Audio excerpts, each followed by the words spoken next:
In 300 BC, Zeno, a wealthy merchant in Cyprus, lost everything when his ship sank while traveling from Phoenicia to Piraeus. This event, completely out of his control, left him poor in an instant. Imagine being Zeno. How would you feel if all your hard work vanished due to circumstances beyond your control? Anger? Sadness? Many would react this way. But Zeno, the father of Stoicism, responded differently. Stoicism teaches that a small change in perspective can lead to lasting transformations.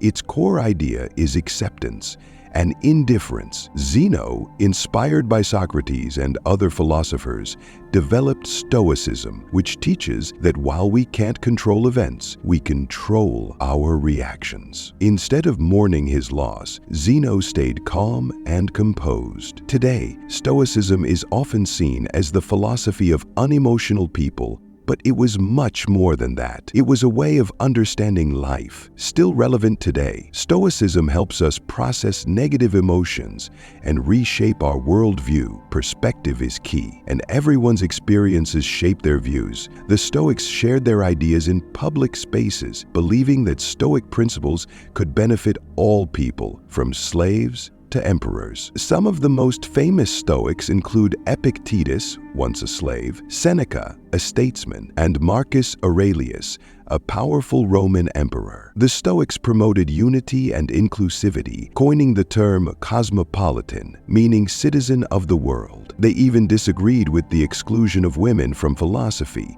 as Musonius Rufus, Epictetus's teacher, argued that both men and women possessed a natural inclination toward virtue. So, why is Stoicism relevant today? In a world full of unpredictability, our emotions can often cloud our judgment. We don't get upset because bad things happen, but because they surprise us. Rain, though generally beneficial, feels inconvenient when we're unprepared. Stoicism teaches us to expect the unexpected and be content with the worst-case scenario. One Stoic exercise, voluntary discomfort, builds resilience and gratitude. It involves intentionally enduring discomfort, like sleeping on the floor or taking cold showers, helping us appreciate what we have and better handle life's challenges. In today's world, where we're constantly bombarded by advertisements telling us happiness depends on possessions, Stoicism offers a vital lesson. We often internalize conflicting messages from society,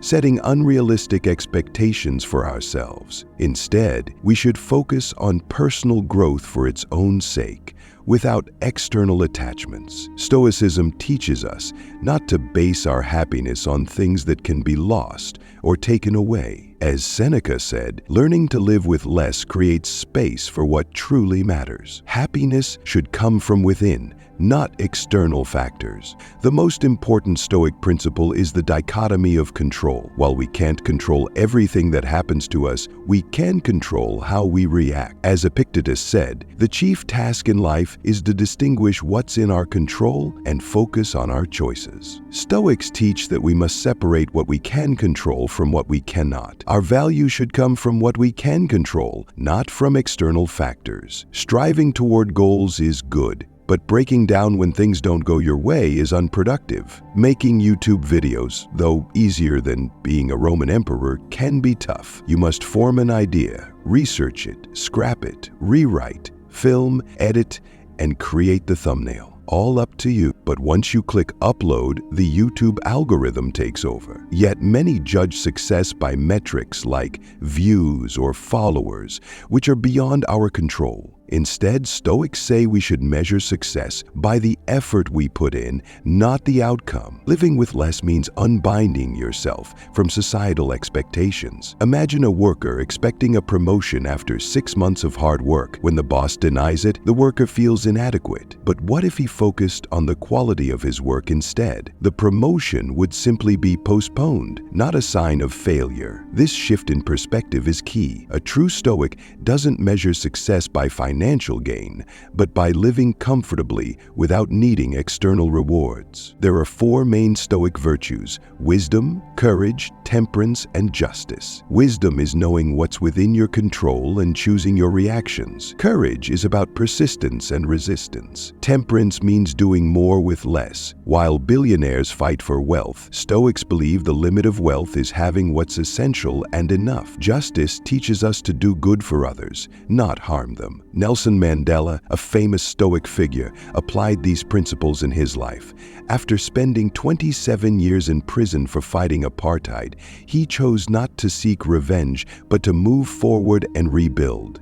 Instead of punishing those who wronged him, he called for unity and peace. Stoicism also influences modern therapy, like rational emotive behavioral therapy and logotherapy. REBT helps people identify and challenge negative thought patterns, replacing them with healthier beliefs. Logotherapy teaches that finding a purpose, even in dark times, can lead to happiness. Ultimately, Stoicism is about reworking our thinking and shifting our focus from external factors to what we can control. It helps us navigate challenges and find peace in the present, knowing that everything, good or bad, will eventually end.